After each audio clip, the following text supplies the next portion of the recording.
Jadi kita sekarang bincang santai ya.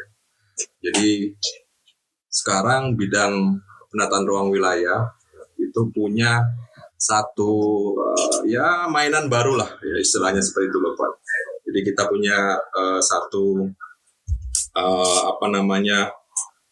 tempat yang bisa dijadikan sebagai berbincang santai atau diskusi ringan, tetapi substansinya ya bermanfaat lah untuk kita di Jawa Timur, khususnya bagaimana kita bisa berkolaborasi ya, mungkin antara kita di pemerintahan dan Om Ferry dan Om Wildan. Saya panggil Om aja lah biar lebih dekat. Om. Nah, pakai headset Pak sebelumnya. Suaranya lebih.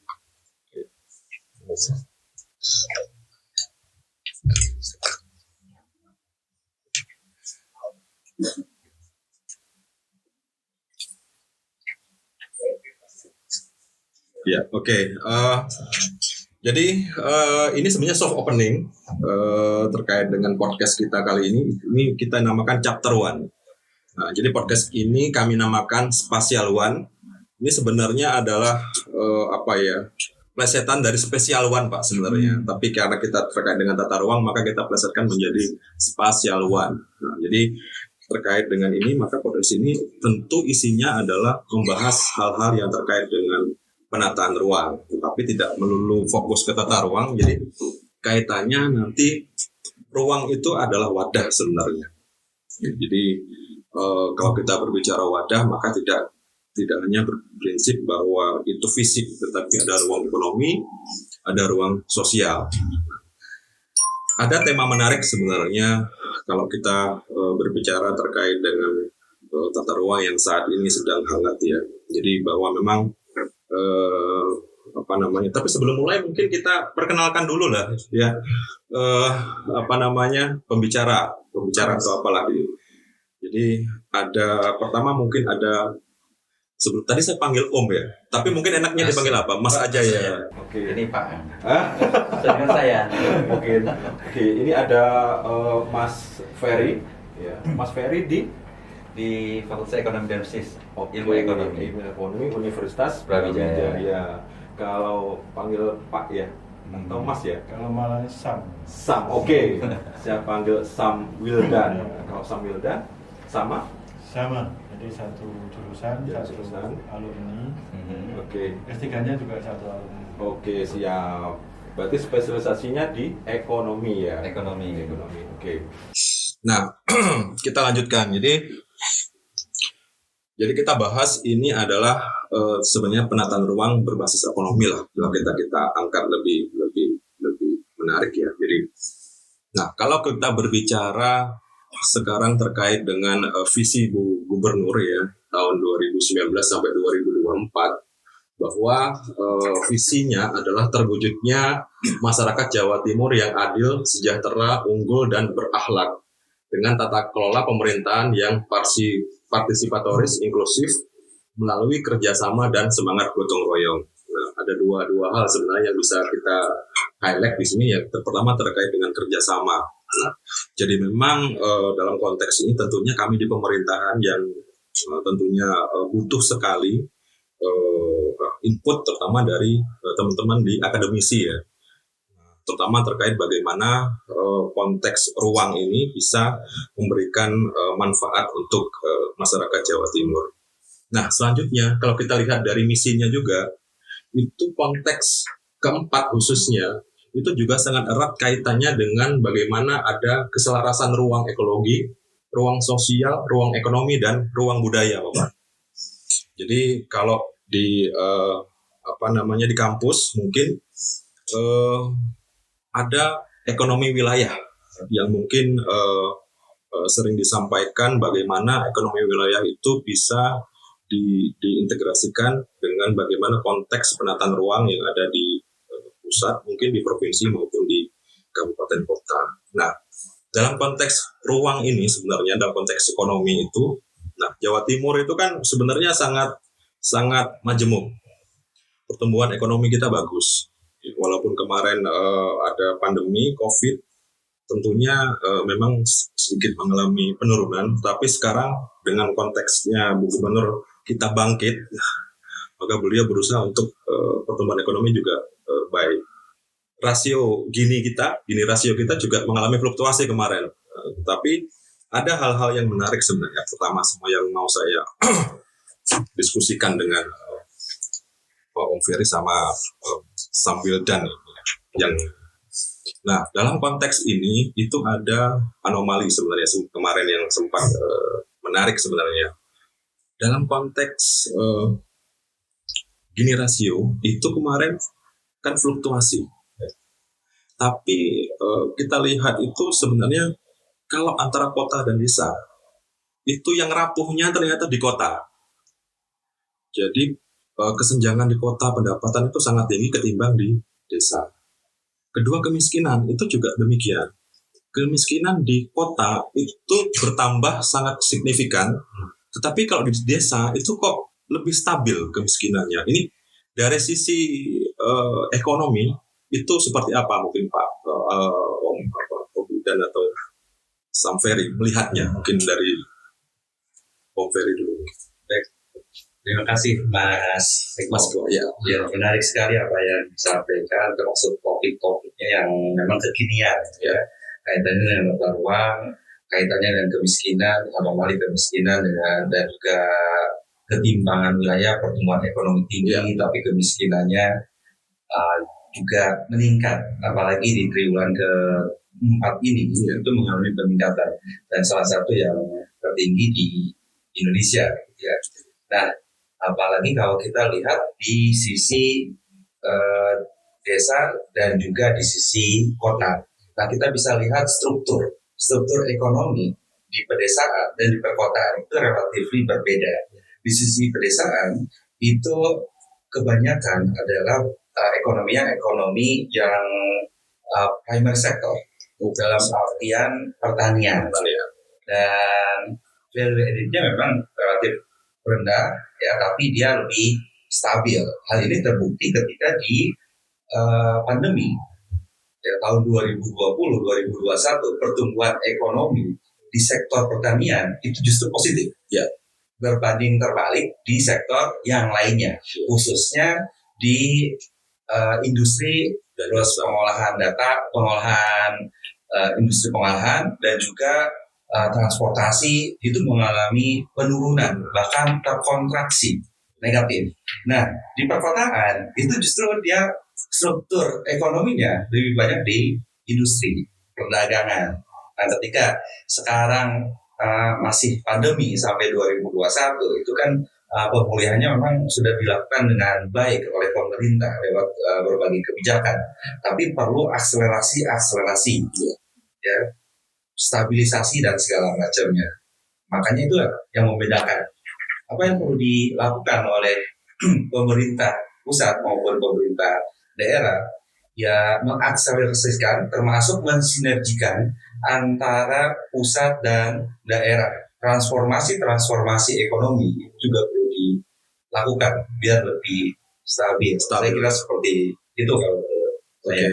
Nah, selanjutnya mungkin dari Sam Wildan, ya.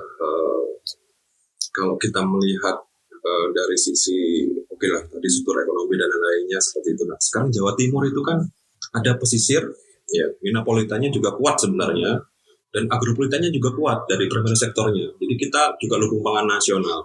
Terus dari sisi ketahanan pangan kita juga lumayan lah, karena luasan lahan pertanian juga cukup luas di Jawa Timur. Nah, Tapi dari sisi apa namanya ekonomi, teman-teman di daerah itu ya, terkadang konversi lahan pertanian ini malah banyak yang diajukan ke pusat. Jadi banyak sekali daerah-daerah yang sebenarnya memiliki potensi atau lahan irigasi teknis yang baik sebenarnya yang sudah ditetapkan oleh pemerintah pusat sebagai lahan sawah dilindungi, ya. Tetapi banyak yang diusahakan untuk dikonversi sebenarnya, baik untuk permukiman maupun untuk kegiatan industri dan jasa. Nah ini kalau Samuel Dan ini kan di Malang, itu tentu untuk pariwisata misalnya, untuk villa dan macam-macam itu sangat ini. Bagaimana pandangannya? Ya, memang itu konsekuensi logis dari pertumbuhan ekonomi. Ya. Memang ukuran-ukuran pertumbuhan itu kan ini ya, tingkat tingginya produksi, Iya. kemudian efisiensi nilai tambah. Iya, betul. Nah, itu karena basis pendapatan atau ekonomi kita ini masih pada basis lahan.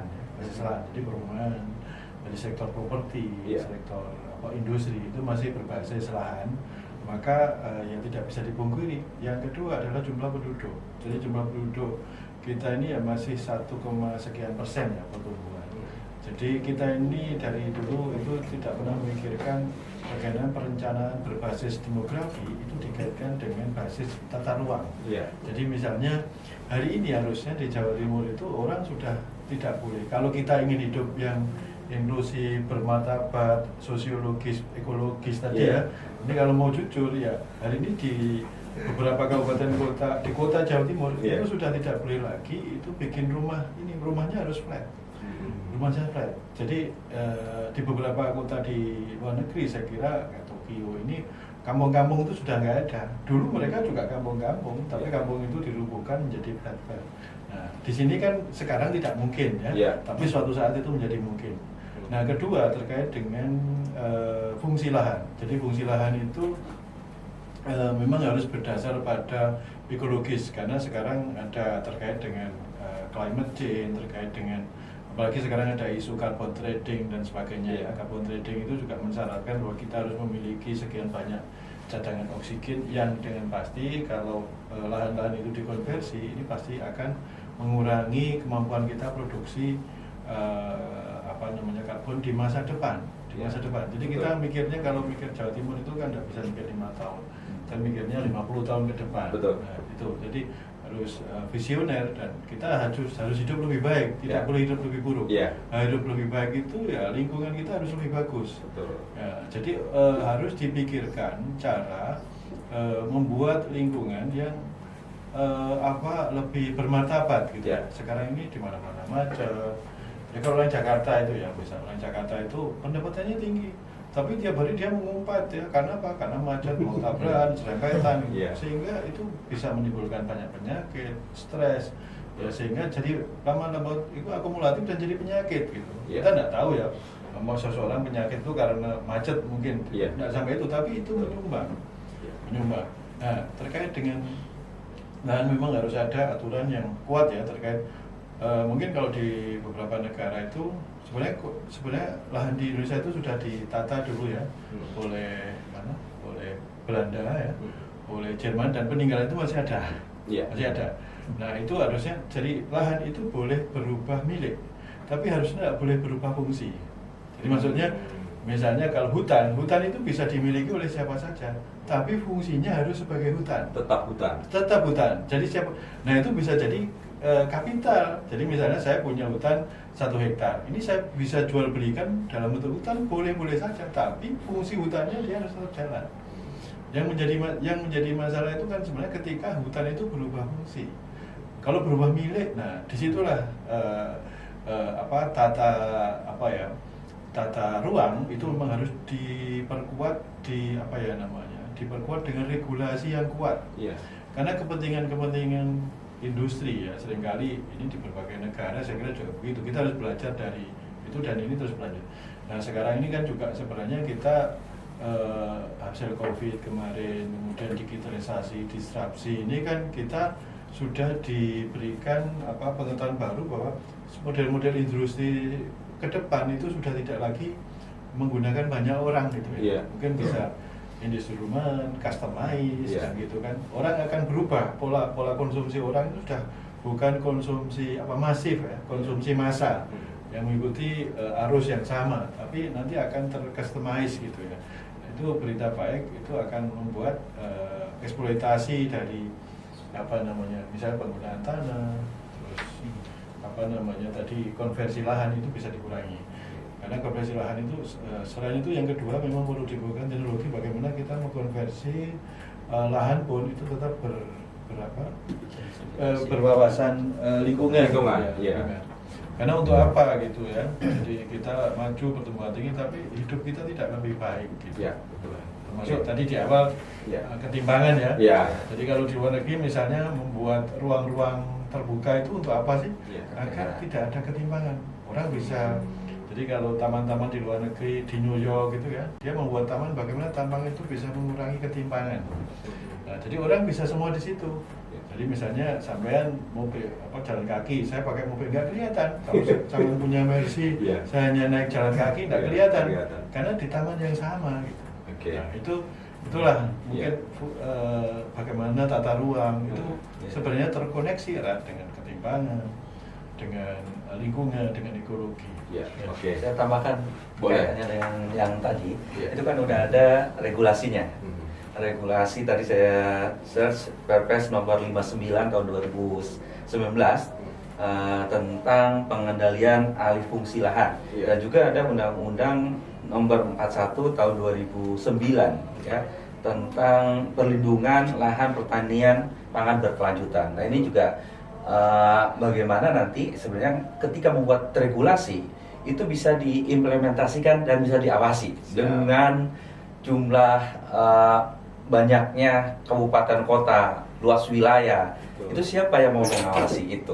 Nah kalau pemerintah udah concern terkait dengan ini, ya pengawasannya juga harus gitu ya. Intinya di pengawasan juga penting banget gitu. Nah, kita topiknya bergeser sedikit.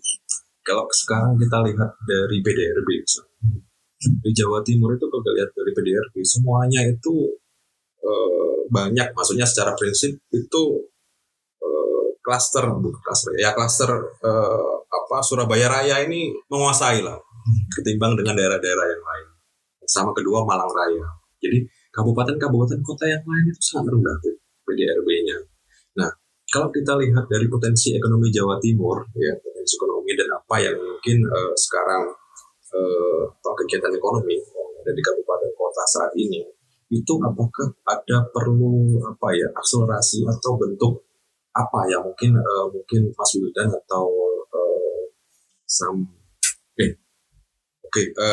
yang bisa dilihat ya dalam konteks itu gitu, bagaimana supaya PDRB ini kalau kita lihat ya, apakah memang saat ini hanya backward saja yang terlihat, ya katanya efek tetesan itu nggak terlihat di Jawa Timur gitu, atau seperti apa sebenarnya, sehingga ada yang mengira ya sudah kalau begitu memang Jawa Timur ya sudah seperti ini, nggak bisa diapa-apain gitu. Jadi untuk mengakselerasi supaya kabupaten kota tertentu yang memang PDRB-nya masih rendah itu bisa naik, itu seperti apa?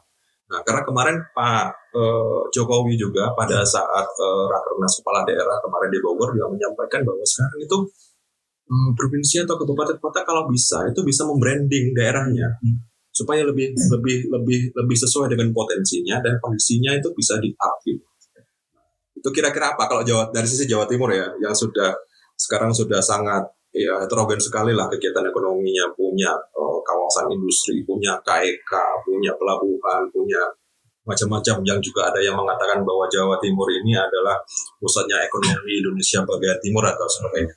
Ya mungkin pertama dari Mas Ferry itu bagaimana pandangannya supaya PDRB kita tuh nggak hanya di Surabaya sekitarnya dan Malang Raya lah gitu loh, tapi bisa sampai ke Banyuwangi, bisa ke Pacitan yang katanya sangat mereka lebih dekat dengan Jawa Tengah, itu seperti apa kira-kira?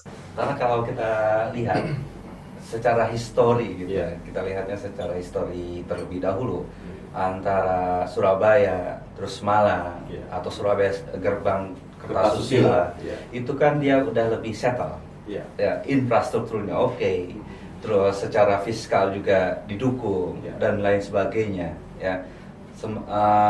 di sisi yang lain itu mereka tidak terkonsentrasi di sana, khususnya untuk yang industri. Iya. Ya, karena saya yakin yang gerbang Kertasusilo itu termasuk Malang itu sektor-sektornya bukan sektor-sektor primer, sekali lagi dia sektor-sektor sekunder dan juga sektor-sektor tersier. Makanya Perpres 80 tahun 2019 iya. itu juga salah satu jawaban, tapi perlu kita lihat ya, pengembangan kawasan di Jawa Timur itu kan salah satu upaya percepatan. Iya. Ya, Wilis, terus BTS.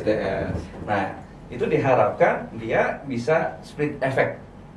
Ya, bukan sekedar misalnya di Bromo ya. Di Bromo itu bukan sekedar Pasuruan saja, tapi juga ada Probolinggo, ada Lumajang, dan juga ada Kabupaten Malang ya. dengan berbagai kegiatan aktivitas ekonomi. Makanya selain KEK, konsentrasi atau kerjasama antara kabupaten ya, antar wilayah itu menjadi sesuatu yang sangat penting. Tidak bisa kerja sendiri-sendiri ya, dan itu fungsi dari pemerintah provinsi. Oke. Itu di sana. Siap. Ya. Nah, kalau ke Sambil dan sekarang. Nah, tadi sudah disampaikan bahwa memang kita harus bisa mengakselerasi tadi bagaimana PDRB di Provinsi Jawa Timur bisa lebih up lagi, bisa lebih merata. Jadi tidak ada daerah-daerah yang mungkin PDRB-nya sangat jauh tertinggal dengan yang misalnya di Surabaya atau di Malang. Sekarang kalau kita lihat dari sisi value atau land value, kalau kita lihat ya. Nah, bagaimana sekarang investor itu biasanya lebih, kalau dulu kita lihat lokasi itu menjadi hal yang sangat penting ya dalam berinvestasi. Nah, sekarang itu investor sudah mulai melihat bahwa tidak hanya itu sebenarnya. Ada value-value yang secara ekonomi itu lebih heterogen untuk dilihat. Nah, sekarang bagaimana kita meningkatkan value secara ekonomi, value kabupaten kota, secara tata ruang mungkin itu seperti apa sih supaya investor itu bisa tertarik masuk ke Jawa Timur. Karena kita lihat sekarang gini, di Jawa Timur itu kan kalau kita berbicara tenaga kerja, upah itu jauh lebih tinggi ketimbang di Jawa Tengah. Ya kan? Jadi banyak kemarin cerita bahwa industri yang berpindah ke Jawa Tengah, baik itu dari Jawa Barat ke Jawa Tengah, Jakarta ke Jawa Tengah, Banten ke Jawa Tengah, termasuk Jawa Timur ke Jawa Tengah. Nah, bagaimana Pak value kita supaya investor itu bisa tetap bertahan di Jawa Timur? Ya, jadi sebenarnya ini terkait dengan pertumbuhan ya.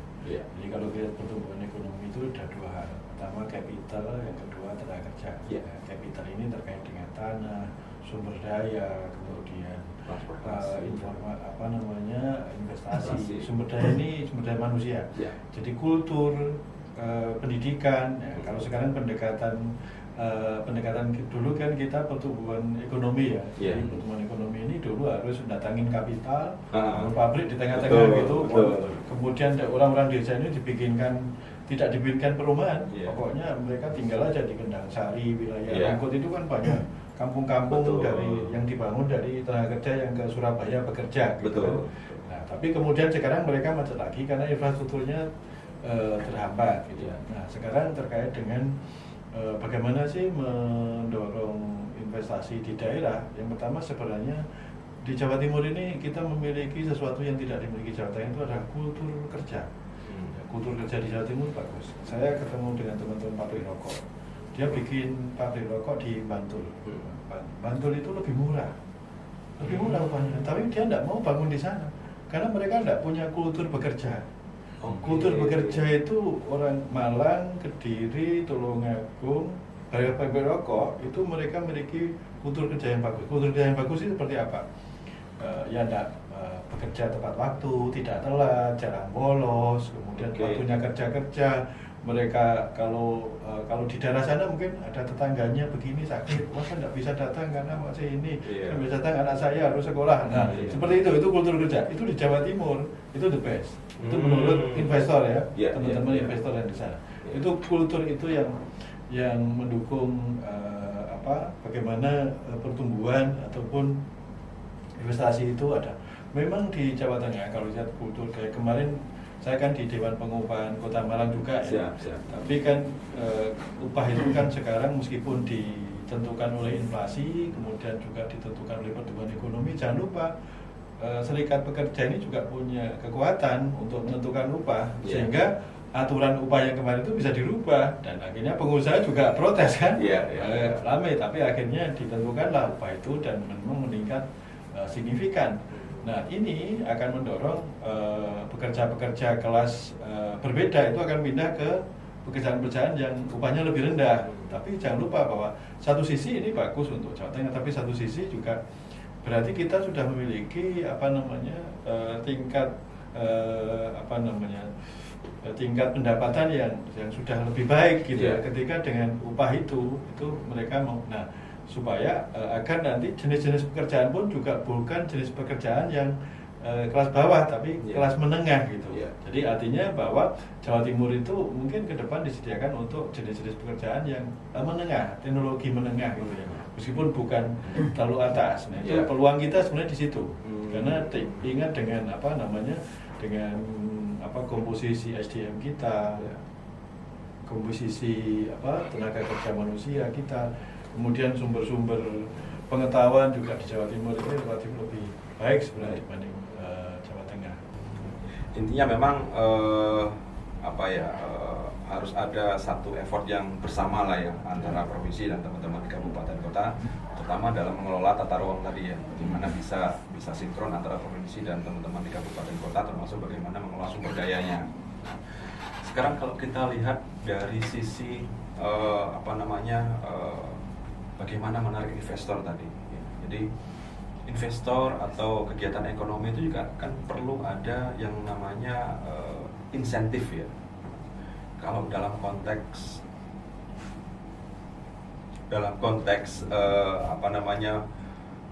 pembangunan itu insentif itu menjadi penting. Nah, dalam konteks ini sebenarnya itu apa sih insentif yang secara ekonomi misalnya itu paling bisa diterapkan? Ya. Ini sebagai closing lah ya. Yang bisa paling diterapkan di Jawa Timur yang sekiranya memang bisa mendirect pertumbuhan ekonomi. Jadi supaya orang-orang bisa benar-benar berkegiatan ekonomi dengan lebih baik. Itu bentuk insentifnya seperti apa sih dari sisi ekonomi? Baik, kalau dari sisi ekonomi, kalau kita bandingkan dengan di Jawa Tengah, itu insentif fiskalnya dalam bentuk pajak itu yang perlu ditekankan. Tapi sekali lagi antara provinsi seharusnya pemerintah juga bisa mensinkronkan.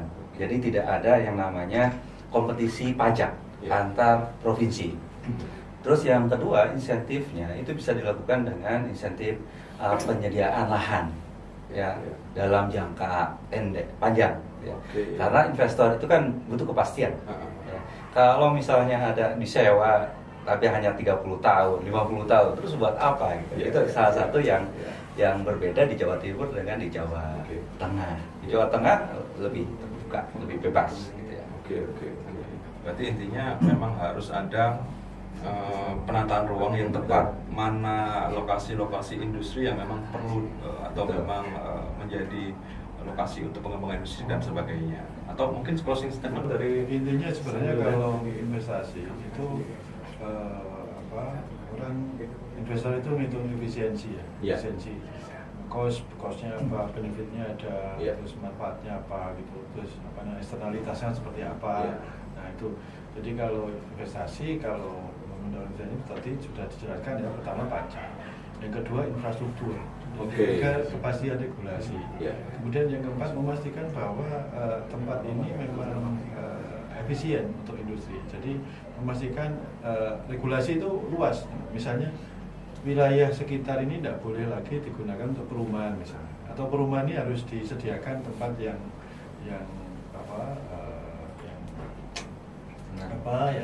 tetap, sehingga nanti tidak kayak rungkut itu, tahu rungkut itu sudah dibikin industri, kemudian tahu-tahu di sekitarnya dipakai perkampungan, akhirnya mereka keluar masuk susah, sehingga macet-macet. Nah, macet-macet sudah pasti biaya transportasi tinggi, dealing waktunya agak lama, dan akhirnya jadi masalah. Kemudian yang terakhir tadi adalah insentif terkait dengan ini.